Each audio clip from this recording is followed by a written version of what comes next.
Ladies and gentlemen, hello and welcome to our English News Edition, coming to you from Canal, Algérie. To the headlines. The President of the Republic congratulates the Algerian boxing national team after winning the African Championship held in the Mozambican capital, Maputo.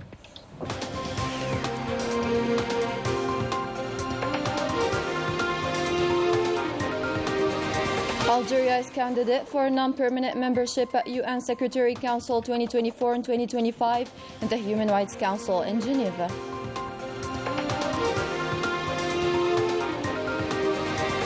The Education Minister confirms the readiness of schools for the new academic year, marked by the introduction of English for the first time in the primary level.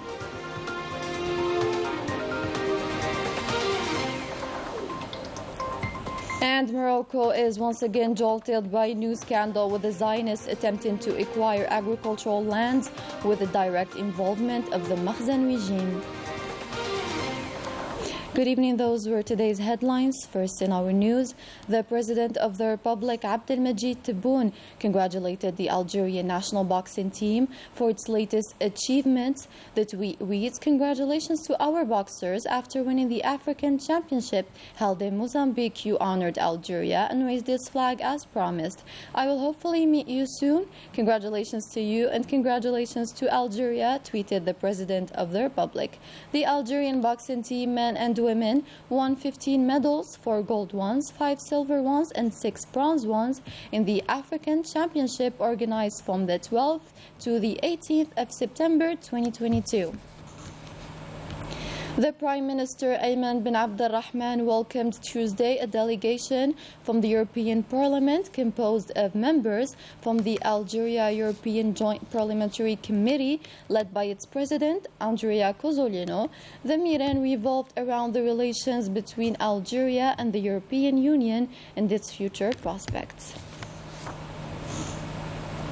At the head of an Algerian delegation, the Minister of Foreign Affairs and the National Community Abroad, Ramtan Lamamra, took part in the high-level meetings of the 77th session of the UN General Assembly held in New York under the theme "A Watershed Moment, Transformative Solutions to Interlocking Challenges," an occasion for the minister to underscore the achievements of Algeria in the education and university systems. On the sidelines of the proceedings of the General Assembly of the United Nations, Lamamra took part in the consultation meeting of Arab ministers convened by the Libyan Minister of Foreign Affairs and Cooperation, president of the current session of the Ministerial Council of the Arab League. During this meeting that witnessed the participation of the Secretary General of the Union, Ahmed Abul Ghait, many important issues on the agenda related to the Arab file were discussed, mainly the Palestinian cause. On the occasion, the Minister of Foreign Affairs highlighted the efforts made by Algeria in order to complete the necessary preparations for the holding of a successful Arab summit that will participate in the unification of the voice of the Arab states, strengthen their position on the international scene, and also their contribution in addressing current global challenges. Still on the sidelines of the 77th session of the UN General Assembly, Ramtan Lamamra held a series of bilateral meetings with his counterparts of Norway, Guinea-Bissau, Serbia, Libya, and Eritrea, and this in the framework of consultations and coordination following the latest events of the international and continental scenes.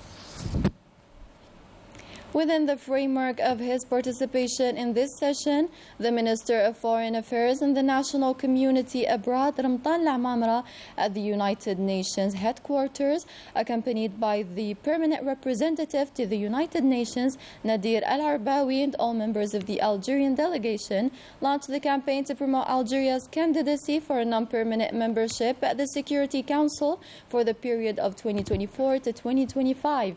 During the elections to be held in June 2023.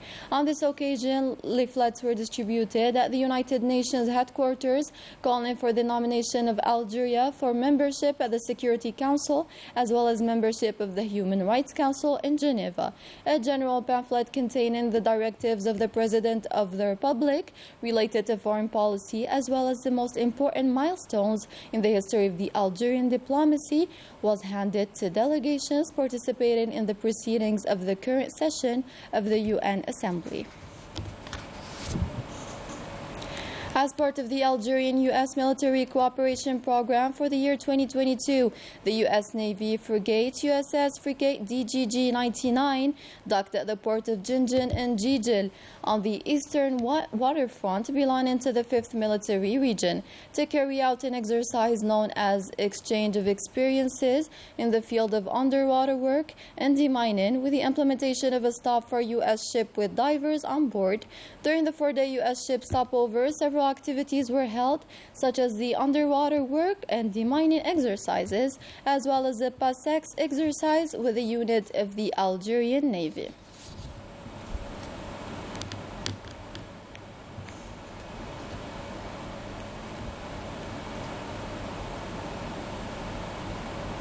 In Niger, the Minister of Religious Affairs and Waqf, Yusuf Belmahdi, was received by the President of the Nigerian Parliament, Seydi Umari, in the presence of the Minister of Interior and Decentralization, where both parties insisted on the importance of making more efforts to achieve peace and promote the values of moderation and fighting extremism and terrorism in African countries, especially in the neighboring Niger and Sahel states. Ahead of the start of the new academic year, the Minister of National Education, Abdel Hakim Belabed, affirmed in an exclusive interview to the Algerian television the completion of the final logistical and pedagogical preparations. Let's have a listen to him.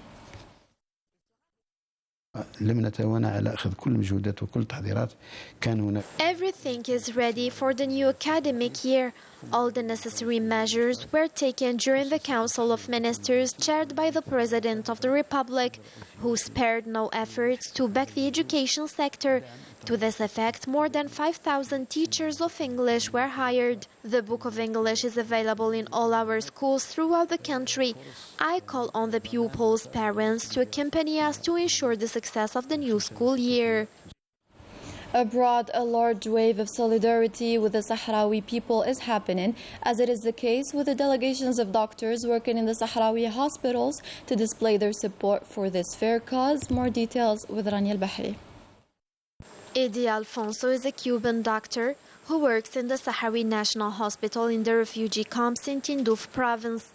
He chose to express his commitment to fair causes by practicing medicine on a voluntary basis. His fellow citizen William Caceres Alfondo has also been a volunteer for 4 years in the refugee camps. For him, the Sahrawi cause is just and deserves all sacrifices. I am from Cuba, a country that supports liberation causes, such as the Sahrawi cause. The Sahrawi people claim their rights to self-determination. By exercising my profession in this camp, I'm only showing my solidarity with these people.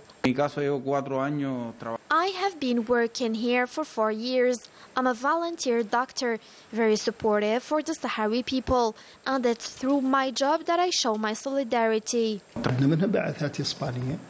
We receive Spanish, Italian, and Algerian doctor delegations, all in solidarity with the Sahrawi people. International medical teams regularly visit the Sahrawi refugee camps, which was visited by a team from the World Health Organization.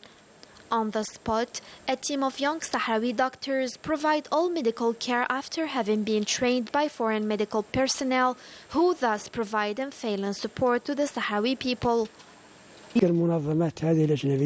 These organizations have a well-defined program to follow. Medical examinations are done in hospital. These organizations are of great help to us. The training continues, and this has improved the quality of the medical service, which is up to the expectations. The influx of medical delegations to the Sahrawi refugee camps once again shows the great solidarity of the international community with the Sahrawi cause.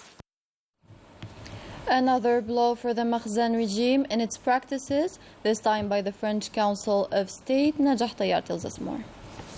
New blow for the Makhzen. The French Council of State has decided to ban agricultural imports, in particular cherry tomatoes and melon hailing from the occupied Sahrawi territory, exploited and marketed illegally by the Makhzen regime, with Moroccan labeling in total violation of the international regulations. The Polisario Front, the legitimate representative of the Sahrawi people, hailed this decision, which seriously undermined Morocco's reputation. Le Front Polisario prend bonne note. The Polisario Front took a good note out of this incident. The French Council of State responded to the complaint filed by the Farmers' Confederation and the National Federation of Agricultural Workers of France, known by its solidarity positions with fair causes, especially those related to the Sahrawi people and the Palestinian people as well. It is an important decision taken on the basis of a groundless argument of the French government, which authorized the entry of agricultural products from Western Sahara to the European market. This decision comes after an action brought by the Farmers' Confederation, which had seized the French Council of State, calling on the government to issue a decree prohibiting the import of cherry tomatoes and melons coming from the occupied Sahrawi territory, pointing out that presenting these products as originated in Morocco violates the European Union law and rules of the Court of Justice 2016 and in 2018. The Council of State refuses the arguments presented by the French government and submitted it to the European Union Court of Justice to decide. We hope that this decision would open a great prospect for the Sahrawi people. The Polisario Front considers that this move denotes the solidarity between peasants who refuse that the fruit and vegetable from the occupied territories, and consider this move as a shameful plunder of the Sahrawi natural resources. The number of missing people due to the tragedy that occurred in Melilla on June 24th has now reached 73 people, according to the Moroccan Human Rights Association, that continues to call on the Makhzen authorities to identify missing migrants and freeing prisoners. Manal Amani has the details. The tragic events that took place in Melilla on June 24th continue to spark the outrage of human rights associations. The number of the victims of this tragedy continues to increase, with at least 73 migrants still reported missing, following the brutal repression by the Makhzen security services, as was revealed by the Moroccan Association for Human Rights in a press release published on Sunday, disclosing that Sudanese families are still searching for their relatives who attempted to cross the Spanish enclave of Melilla on that same day. The association denounced the Makhzen's authorities, urging them to identify the missing migrants and to free all the prisoners, highlighting that 3 months following the tragedy, the issue of the missing's whereabouts remains relevant, and the Moroccan authorities are still not giving any answers. On September 10th, the same association indicated that the families of a certain number of missing Sudanese nationals attempted in vain to get a visa at the Moroccan embassy in Khartoum in order to go to the country in hopes of finding their relatives.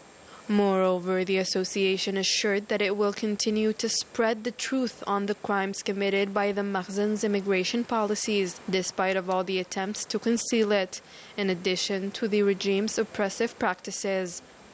According to human rights organizations, the number of victims during the bloody repression conducted by the Moroccan police against about 2,000 African migrants exceeds the 23 deaths announced by the Makhzen's authorities. Several videos and images circulated on social media showing dozens of migrants lying lifeless on the ground, in addition to others showing the Moroccan security forces beating up migrants. Several countries and international organizations requested the opening of an independent international investigations to shed light on the real events before penalizing the perpetrators of the crimes committed on June 24th. The royal decree encouraging Zionists to own agricultural land through the accusation of thousands of hectares in several regions across the country is strongly denounced by most Moroccans, who led the Moroccan opposition to call for general protests against these agreements. Manal Ammari. Continue to fight relentlessly to make the normalization process with the Zionist entity fail via frequent protests denouncing what is known as a new form of colonialism and that the people consider a usurpation of their land and culture. The Moroccan opposition sounded the alarms following the selling of agricultural land for the benefit of Zionists through a royal decree allowing access to agricultural properties and the acquisition of thousands of hectares in various Moroccan regions. For its part, the Moroccan Front for the Support of Palestine called for a general protest to thwart the Makhzen regime and the Zionist entity's nefarious plans.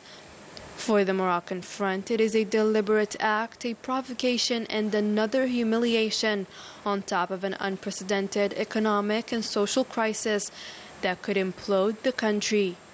The Moroccan Front is determined to mobilize people around this just cause to put an end to the Makhzen regime's betrayal and its policy that may lead the country into chaos. That was it for our English news program. Thank you for watching. Have a great night.